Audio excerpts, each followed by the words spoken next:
Bom dia, boa tarde, boa noite, negociadores. Não sei que hora vocês vão estar assistindo o podcast, mas primeiro de tudo quero deixar um enorme beijo. Quero dizer para vocês que eu estou aqui com Virgínia Batista. A gente vai falar um pouquinho sobre direito de família, sobre o início da advocacia de direito de família, como é a permanência também, né? Porque eu brinco sempre que não é só iniciar, Virgínia, é se permanecer no direito de família. Então, assim, eu vou estar com ela falando um pouquinho com vocês e eu espero que seja muito proveitosa a nossa conversa. Segue a gente para sempre estar acompanhando os podcasts e o que precisarem já sabe, só é deixar no direct. Virgínia, se apresente, por favor, e seja muito bem-vinda. Muito obrigada. Eu inicio dizendo que é um prazer enorme estar aqui e agradeço imensamente o convite.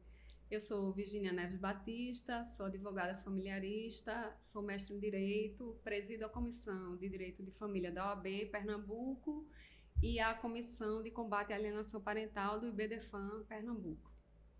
Virgínia, vamos lá, vamos agora para o que interessa, que eu quero. Vamos deixar para os meninos a cabeça deles fervilhando. Primeiro de tudo, como foi o início da advocacia de direito de família? Eu brinco sempre, o direito escolheu ou tu escolheu o direito? A gente nunca sabe, né, o certo. Mas eu sempre faço essa pergunta, eu gosto de saber se foi o direito que picou ou se foi a pessoa que escolheu. O direito teve uma influência do meu pai. Eu queria ser publicitária, ele queria que eu fosse advogada, e aí eu passei no vestibular com 17 anos, iniciei o ano fazendo publicidade, e no meio do ano eu decidi fazer os dois. Ai, meu Deus. Aí esforço dobrado. Fui fazer direito e, enfim, aí não teve para onde. Deixei o curso de publicidade para fazer o curso de direito e me apaixonei. Durante muito tempo eu dizia que eu sou advogada de vocação. Ai, que lindo! Porque é o que eu digo, né? Às vezes é porque a família quer, mas às vezes é porque a gente se apaixona também, não é só a família. E parece que é uma mosquinha pisca, uma abelhinha morde, a gente diz assim, pronto, acabou. Agora o negócio realmente vai ser sucesso. E por que a área de direito de família? Então, a área de família começou pela paixão com as aulas, né? Eu me apaixonei perdidamente pela matéria, mas quando eu comecei a advocacia muito nova, eu logo descobri que eu não aguentaria. Então, eu comecei na área de família, trabalhei mais ou menos uns 2 anos na área de família e terminou quando a cliente chorava de um lado da mesa e eu chorava do outro. E aí eu descobri que eu precisava muito mais do que conhecimento jurídico para aprender a lidar com aquilo ali. Continuei fazendo direito de família, mas de uma forma mais escolhendo os processos que eu iria seguir de acordo com maior complexidade. Sim. E passei a fazer direito empresarial. Não tem sofrimento, as coisas são mais objetivas, tal, mas sempre ali uma coisa ou outra pontuando tal, até que acho que uns 10 anos para cá, um pouco mais, eu decidi voltar para as minhas origens e aí de vez. Dei uma reviravolta na minha carreira, aí fui deixando o empresarial e aí voltei de vez para a área de família. Aí, Graça, eu voltei depois de anos analisada, não é? Eu faço análise com psicanalista e para eu voltar para o direito de família, essa análise foi fundamental. Porque a gente precisa ter um preparo emocional muito grande para lidar com o direito de família. Não é todo advogado que tem perfil para ser advogado familiarista. As pessoas... A gente, em geral, na faculdade, a gente aprende muito a litigar, não é? Sim, com certeza. A gente dá 3, 4 anos de cadeiras de processo. E quando a gente pensa em mediação, em conciliação, isso vem de forma eletiva. Sim. Não é cadeira obrigatória. Mas quando você chega no direito de família, no processo de família, a primeira coisa que você se depara é com o fato de que, num processo de família, nem sempre tem vencedor. Geralmente, todo mundo perde. O advogado familiarista, assim, na minha visão, ele tem que ter perfil para ser advogado de família. E ele não pode ter um espírito bélico. Uhum. Ele não pode ser um estimulador de briga. Não é? Às vezes, é muito envaidecedor para o advogado, ele tem um processo que ele diz eu venci. Mas aquele eu venci tem um custo para quem está com o teu cliente, quem está recebendo a prestação jurisdicional, né? Tem um custo custo muito alto, porque o processo, uma hora, mesmo os processos mais onde o litígio está muito forte, uma hora esse processo vai acabar, não é? Vai ter final. Uhum. Mas a família que está ali por trás, ela vai continuar, Exato. não tem fim. Quando tem criança, mais grave ainda. Aí eu penso que o advogado de família, o primeiro compromisso que ele assume com o cliente é de resgatar o diálogo daquela família. Por quê? Porque geralmente quando se procura um advogado é porque não se conversa mais, né? Eu preciso de um terceiro para ajudar. Então aquele terceiro deve entrar com ânimo de vamos resolver de uma forma menos dolorosa para todo mundo. É muito doloroso quem tem um processo de família. Quem já passou por um divórcio, quem precisou brigar para ver filho, por pensão alimentícia, sabe o quanto isso tem um custo pesado emocionalmente. Não é? E às vezes, quando tem criança envolvida, pior ainda, porque os adultos, de uma forma ou de outra, com dores ou não, eles se resolvem, né? Mas as crianças, elas ficam com aqueles traumas, vão virar adultos inseguros, adultos com dificuldade de relacionamento. Então, isso tudo tem que ser muito pensado. E isso, o futuro desta família passa pela conduta da gente. A gente tem esse papel, a gente tem essa responsabilidade. Tem uma função social, né? É uma coisa que eu sempre pensei. Sempre pensei, enquanto eu fazia família, eu sempre pensava muito, assim, eu tenho uma função social, eu tenho que resgatar esse diálogo, como você está dizendo, porque eu sou mediadora há 10 anos e negociadora, então eu queria escutar, porque muitas vezes eles pagam a consulta, não é para nada, é para te convencer a ficar contra a outra parte. Eu me lembro que no início eu dizia, não, calma, deixa eu tentar ligar para o outro, e isso por todas as minhas amigas eram vistos assim, com total repugnação mesmo. Eu dizia, Graça, como é que tu faz isso? Eu digo, deixa eu ligar para tentar, para ver se a gente consegue fazer um acordo. De uma forma menos dolorosa. Menos dolorosa de tentar, porque às vezes a outra parte não tem advogado. Você pode transformar o que era litigioso em consensual. Isso. Você pode se tornar advogado das duas partes e, como você disse, você pode resgatar aquela família. Para mim, Virginia, foi uma frase que foi muito marcante, que você me disse recentemente. Costumam brincar muito comigo, que dizem, tia Graça, que a tia Graça, ela salva as frases que as pessoas falam. E teve uma frase que me marcou. Eu estava conversando com você, uma conversa bem informal, quando a gente estava vendo a questão da cartilha de alienação parental, e no auge do calor de toda defesa da questão da alienação, você falou assim, eu advogo para as crianças. Isso, para mim, foi algo que é como se tivesse dado um choque. Quando o cliente chega lá no escritório com aquela vontade de prejudicar o outro e tal, aquela coisa toda, eu digo, olha, aqui no escritório nós temos algumas premissas. A primeira delas é, eu não advogo contra a criança. Então, cada vez que você me pedir alguma coisa que eu entender que aquilo é prejudicial para seu filho, eu não vou fazer. Segundo, eu não sou coach de briga. Né? Porque é muito comum ficar, doutora, me mandaram essa mensagem, quer que eu respondo, né? E fica aquela coisa, eu não alimento assim isso, eu trabalho com processo, Sim. eu não trabalho com briga. Né? Então, e assim, alimenta, tem advogado que alimenta, era um negócio que eu fico impressionada. Eu tinha uma amiga gaúcha que ela dizia que ia de batom vermelho. Eu dizia, mulher, pare com isso. Ela disse, oxe, Graça, depois eu fui pra audiência de batom vermelho, porque eu sabia que ela tinha ciúme dele com as outras mulheres, e eu cheguei toda bonitona de batom vermelho, eu digo, deixa isso pra ela aprender. Eu digo, rapaz, você é uma advogada de família, pare de ser tão litigante, tão beligerante. Então, assim, é uma coisa que eu acho que o próprio direito de família, ele te pede um acolhimento maior. É como você disse, você tem que ter perfil. Tem que ter perfil. Senão não dá, senão você não vai conseguir. Porque ali você trabalha, né, com emocional, com psicológico, com patrimonial também. Sim. Mas o que mais pega é esse lado. Né? As dores que ficam, é muito difícil. Para quem não passou, é muito difícil os processos de família. Porque o que é levado para dentro do processo? Aqueles restos do amor. E as pessoas não sabem muito lidar com aquilo. Então, me assusta ver pais e mães que a gente tinha como excelentes pais, amorosos, e de repente, de uma forma inconsciente, ficam usando os filhos para prejudicar o outro. Não vai ver. Ou então tem uma frase que eu escuto muito, que eu acho absurda, é assim, pai separado vê menos. Quem mandou se separar? Meu Deus. Então a criança, ela é penalizada com a ausência do convívio paterno, porque a mãe entende que essa é uma forma de punir o pai. Ou vice-versa. Não é? Pais que dizem assim, ela não deixa eu ver, também não vou pagar a pensão. É uma troca. Utiliza a criança como uma troca financeira. E se o advogado não tiver essa questão, como a gente conversou, que me deixou tão impactado, essa função social, essa ideia da função social e dominar o direito não só material, tá? Mas tiver simpatia que você fala tanto, não adianta, porque é uma coisa que eu noto também. Muita gente se titula advogado de família, porém não estuda o direito material. Acredita que qualquer pessoa é capaz de fazer um divórcio. Qualquer pessoa é capaz de ir num cartório fazer um inventário. Eu já escutei isso de diversos amigos que estão iniciando. Inventário extrajudicial é muito fácil, eu vou lá e faço. Eu sempre brinco, Virginia, que tem 2 mortes na nossa vida. A morte real, tá? Que é essa morte é quando eu vejo um inventário e assim, quando morre alguém, morre uma parte de você. E a morte do amor, que é uma morte em vida. É um luto. São 2 lutos diferentes. Então, você lida, o advogado de família, porque geralmente quem faz família faz sucessões também.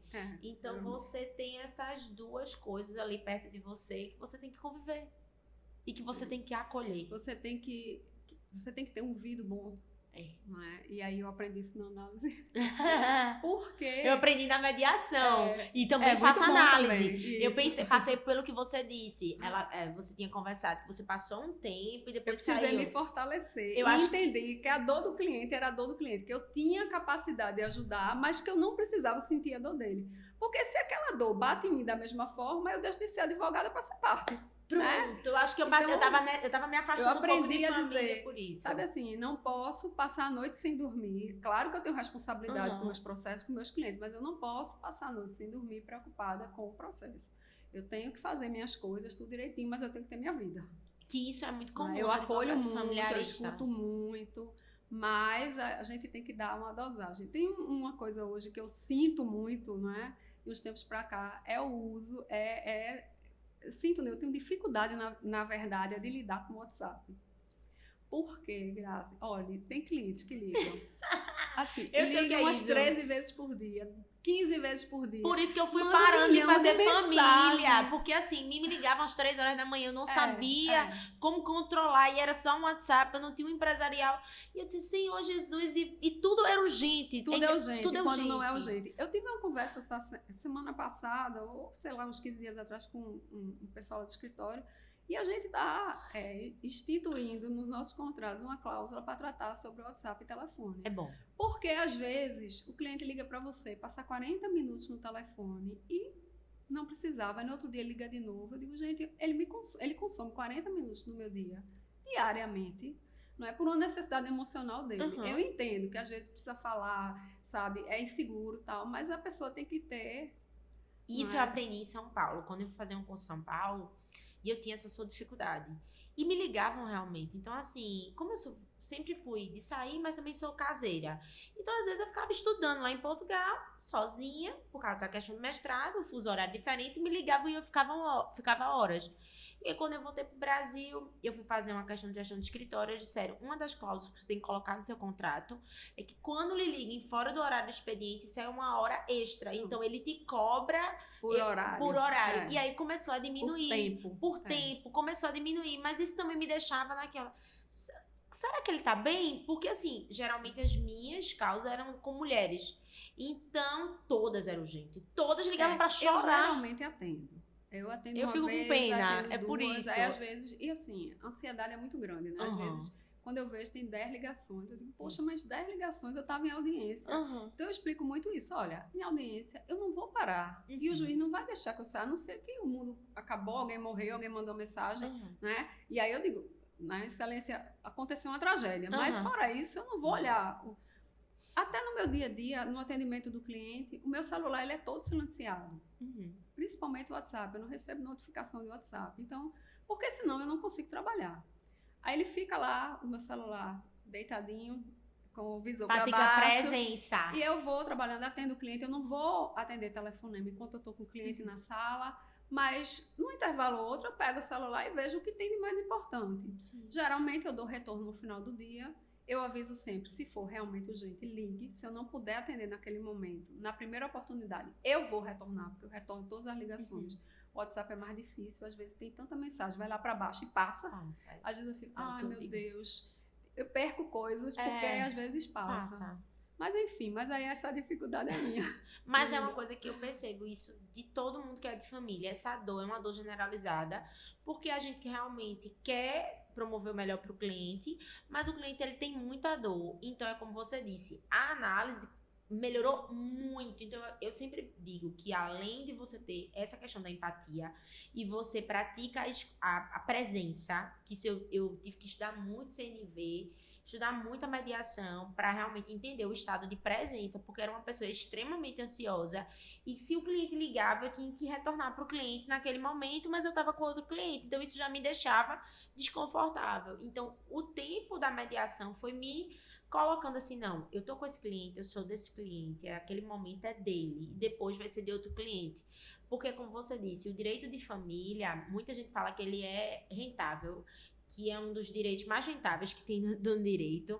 Eu discordo um pouco. Eu acho que o direito sucessório, ele é rentável, porque eu percebo que não tem audiência. Quando a gente vai ver um inventário, extrajudicial é tudo muito rápido. A gente tem cartório agora, que dependendo da situação, principalmente aqui com a Cefaz, que a gente consegue tirar em 2 meses, dependendo da situação, 3 meses. Então, assim, se a não gente vai brigar, receber. Se não quiserem brigar, bota 20 anos. Exato, mas aqueles 20 anos você bota ali prestações mensais e é o teu montante dessa dinâmica de família. Família a gente quantifica um valor, a não ser que eles tenham bens, um montante de bens assim considerável, mas ainda assim, geralmente os bens são financiados, ou se não, mesmo que são próprios, precisam ser vendidos. Eu falava, Jesus do céu, você está entrando aí na questão da partilha. Não é da partilha, Agora, como assim, é que... Se você me perguntar qual é o pior processo para você, o processo mais trabalhoso, aí eu vou dizer, o que envolve guarda e convivência.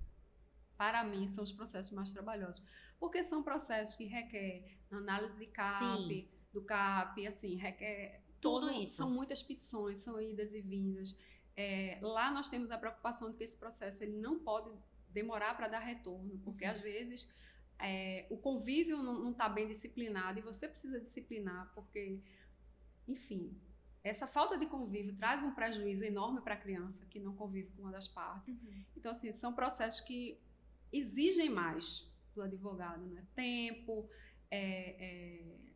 empatia, tudo. E aí volta a minha admiração para você. E não é o processo mais era isso, mais rentável, era o que eu ia dizer agora. Eu digo, olha, não é um processo barato, porque é um processo que demanda muito, geralmente demora, e é um processo que são muitas petições, enfim, muitas idas ao fórum, conversar com o juiz. Se a gente for pensar não pensar na função social do advogado, a gente vai tentar fazer cada vez mais divórcios e inventários, porque é o que vai dar o maior retorno. Porém, a gente sabe que a guarda, a criança necessita. E isso, quando você falou lá, pra mim, foi como se eu tivesse sentada com você, tivesse dado um impacto. Por quê? Porque são poucas pessoas que pensam dessa forma. A criança. É muito lindo a gente ver pelo ECA falar lá, direitinho do Estatuto da Criança e do Adolescente, que é direito da criança ter o acesso aos pais, é direito da criança ter acesso à convivência. É direito constitucional, né? Exato. A convivência familiar, e as pessoas às vezes não cumpre, e aí não, porque você não me pagou minha pensão alimentícia, você não vai ver a criança. Você não está penalizando o pai, você está penalizando a criança. Isso. E é isso que eu fico usando a criança como objeto de negociação. E aí eu lhe digo, eu vou aproveitar, deixa para lhe fazer outra pergunta. Fora a gente já ter citado que para mim ficou bem claro, fora a empatia, e você já trouxe aqui 3 coisas para mim, que é bem claro. Você faz por amor, tá? Faço. Não tem como, dá para notar. Porque quando não é por amor, você só procura o que é rentável. E quando a gente faz porque a gente gosta, eu brinco sempre, quando a gente faz algo que a gente gosta, a gente pode passar 10 horas dentro do escritório, que não tem problema, vai ser 10 horas prazerosas. As meninas sempre brincam comigo, Grace, do jeito que tu tá com 31, vai ter bebê daqui a 2, 3 anos, a gente não tem problema. Eu gosto das coisas, gosto da aula, o bebezinho fica lá engateando, não tem problema, tá ali brincando, mamãe tá aqui.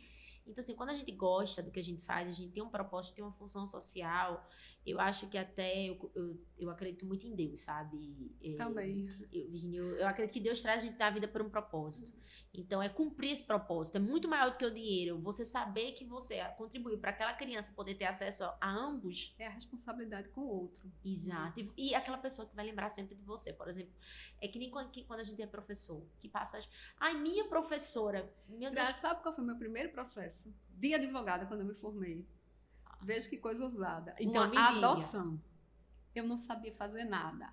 não tinha internet para você olhar, para pelo menos pegar um modelo, assim. Me apareceu uma adoção para fazer. Eu disse, caramba, como é que eu vou fazer isso? Mas assim, na minha... Foi com medo mesmo. A gente brinca sempre aqui. Quando eu tô com de medo, forma eu vou humilde, com medo. eu fui na vara da infância Aprendi. conversar com o juiz. Na época, acho que foi o doutor Bartolomeu Bueno, que hoje é desembargador. Eu fui lá e expliquei a situação. Eu disse, doutor, eu tô com ele... Nessa situação, aí ele riu, né? Eu tinha 23, 24 anos na época. E assim, ele me deu umas dicas, olha, assim, assado, e, enfim. E aí eu consegui. Uns 10 anos depois, eu encontro com a mãe e a garota no shopping. Aí a mãe faz assim, fulaninha, essa é sua advogada, sabe? Eu achei o máximo. Não, e aí tu traz, agora eu quase chorei, porque aí tu traz outro ponto que eu sempre falo, né? Para os jovens advogados.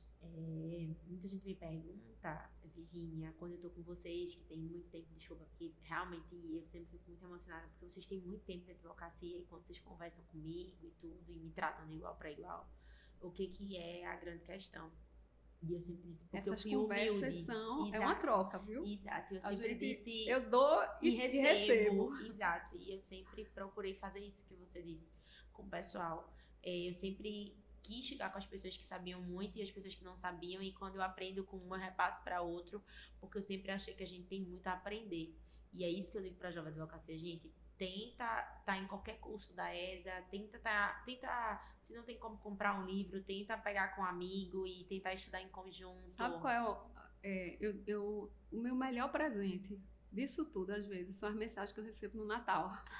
Essas são mensagem lindas. De cliente. Essas são lindas. Agradecendo por uma palavra de conforto, por um momento, por ajudar a estar ali com a pessoa, né, para passar para aquilo. Né? É mais gostoso. Assim, claro que você trabalha para receber seus honorários, tudo, mas isso não tem preço. Teve uma... Tu falou sobre isso, eu sou mediadora. E aí já fiz vários cursos, mas eu sou mediadora humanista também, né, entre todas as escolas aí. E aí era a minha primeira mediação e eu fui para a Semana Nacional de Conciliação. Fui como mediadora, não fui como advogada. Na época eu não tinha OAB ainda. Tava no finalzinho do curso mesmo, assim, beirando a OAB. E eu cheguei lá e eles estavam disputando a questão só de pagar a escola das crianças. Eu sempre conto isso em todas as palestras. Era para pagar a escola das crianças. Ela tinha uma questão de que ela queria medicina. E eles davam uma escola aqui bem considerável, um montante, precisava pagar, enfim, e ela tinha que fazer cursinho, era toda uma questão. Ele tinha um carro. Eu não esqueço disso nunca, Virginia, sabe? Isso pra mim foi quando mudou totalmente minha vida. E aí eu decidi realmente dar continuidade ao direito. Vamos dizer assim, advogar.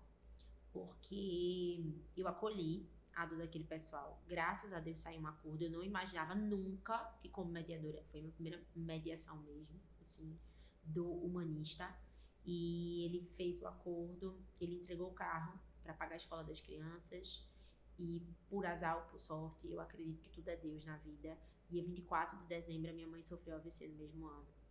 E aí quem é que ligou para mim e quem é que foi até o hospital me dar um abraço? Essa senhora. Então assim, eu não consigo, eu falo isso em todas as palestras. Eu acho que o direito de família, ou você faz por amor, é como você está dizendo, é um legado que você deixa para a vida. E eu acho que a gente não vem na vida para qualquer coisa, a gente tem que deixar alguma coisa. Segundo, que eu notei, você é advogada da criança. Então, você quer o melhor para todo mundo, você quer recuperar a relação, você quer um recomeço. E eu acho que é isso que tem. O propósito é ajudar aquela família, de alguma forma. De alguma forma, eles têm que recuperar o diálogo, porque é tão difícil. Não é ganhar processo. Ganhar processo não vai adiantar. É resolver aquela questão ali que está incomodando todo mundo, que está causando tanta dor. Se eu conseguir resolver aquilo ali de alguma forma, diminuir o conflito, já é meio caminho andado. Isso. E eu queria lhe fazer uma pergunta. Eu já entendi também que as duas ações mais rentáveis do direito de família, já era de se imaginar, são as ações de divórcio e de inventário. Acho que envolvem bens, né? Mas a gente não deixa de fazer as outras porque a gente é apaixonado pelas outras, é aquela questão. Mas eu queria te fazer uma pergunta. Hoje, como presidente da Comissão de Alienação Parental, eu não vou entrar no mérito nem da mudança da legislação, nada disso, mas você percebe ainda muito nos processos Percebo Independente dos que, lados, assim, sabe? as pessoas ainda têm dificuldade de entender o que é alienação parental. Então, assim, entram muitas petições nos meus processos. Ele disse que eu fiz isso e o pai está alienando. É engraçado. Mãe, assim, uma simples frase. As pessoas não conseguem entender que a alienação é um processo diário, contínuo, que vai minando aquela sensação, aquela relação, aquele vínculo entre o filho e o pai, ou o filho e a mãe. Sim. Não é um simples... No meio de um litígio é natural que você diga assim, sua mãe é um idiota, seu pai é isso. Acontece e não é isso que vai fazer. Sim. Também tem outra coisa que a experiência me trouxe, é que quando o pai não se deixa alienar, é difícil a alienação chegar, viu? Porque às vezes a mãe convence, eu estou falando muito mãe porque geralmente a criança fica mais com a mãe, né? 90% geralmente. dos casos elas ficam residindo com a mãe.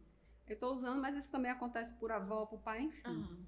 Mas às vezes fica incutindo na criança que ela não vá ficar arrumando atividade mais prazerosa. Olha, a gente vai ter uma festinha, se você não for para casa do seu pai, a gente vai pro shopping, vamos fazer como? Vamos comprar aquele presente e tal. Aí a criança às vezes não quer vir. E às vezes o pai faz assim, tá certo, não quer vir, quando quiser vir, vem. Pronto, esse é o primeiro passo para a alienação se instalar. Aquele pai que diz assim, vai vir. Aí vai lá, não quero ir embora. Aí não é com grosseria, mas com amor. Pega no braço, mesmo chorando, bota no carro, leva. Daqui a 1 hora, 2 horas, já esqueceu. Já está interagindo, já está convivendo, já está fazendo as atividades com o pai, já está achando massa, e aquilo passa. Então, o importante é você, para quem é não se afastar, é não permitir. Porque, de um lado, se constrói uma imagem negativa que é destruída pela vivência positiva com o outro. Não é? Quando você permite, a alienação ela chega mais forte quando o outro permite. Quando o outro se vitimiza e diz assim, não quer me ver, quando crescer, vê. Quando crescer, vê, já está feito. O prejuízo já está feito. Né? Agora, sempre vem muito regado com acusações de alienação parental. Mas do ano passado para cá, eu tenho percebido um outro movimento que tem me preocupado bastante. São as medidas protetivas utilizadas para fins de obter, não é nem vantagem, obter as suas pretensões nas varas de família. Né? Isso me entristece, primeiro, porque é uma causa tão importante para as mulheres, é algo tão significativo. Demoramos tanto para chegar neste ponto, onde a palavra da mulher ela tem valor, ela tem um peso, independentemente do que ela consegue provar. E aí muita gente fica fazendo acusações infundadas para afastar, ficar, enfim, trazendo essas questões no processo, pede uma medida protetiva, mas na verdade o que quer é afastar o filho. Não é? Então isso é muito perigoso. Muito complexo, né? Você citou algo que é bem importante aqui a respeito da alienação, que são contínuos. Porque pode acontecer uma vez ou outra, uma vez... Não, seu pai chegou atrasado, mas é uma questão contínua, porque eu acho que falta isso também, as pessoas entenderem o que é a síndrome de alienação e entenderem como conseguirem combater, porque não é só a questão da guarda compartilhada, como você disse, um pai presente ou uma mãe presente, aquele que está sendo alienado, que é a criança, e o alienante, a gente sabe, quem está alienando muitas vezes nem está sentindo que está alienando. Verdade. É impressionante, é que nem quem mente, não tem gente que é compulsivo por mentira, é a mesma coisa. Então assim, quando você combate trazendo a criança para mais perto de você, você consegue combater. Quando você convive, aí o que um diz e o que eu vejo, não é? Já vai mudando a cabeça da criança. O peso é menor. Minha querida, muito obrigada. A gente tem que gravar aqui uns 10 podcasts para poder explicar mais sobre coisa de direito de família, porque você realmente não é só saber muito, é o que eu acho interessante, Virginia. Cada frase sua, Renata Berger fala que eu guardo frases. Graça e guarda frases, porque ela disse que ela acha que eu tenho uma caixinha aqui na minha cabeça com a frase de todo mundo. Mas hoje você já me deixou mais 3 frases e eu acho bonito advogados que trazem empatia e propósito. Então, muito obrigada por estar aqui, de verdade. Eu que agradeço, foi um prazer enorme estar aqui. Vamos continuar para os próximos. Um beijo enorme, pessoal. Obrigada.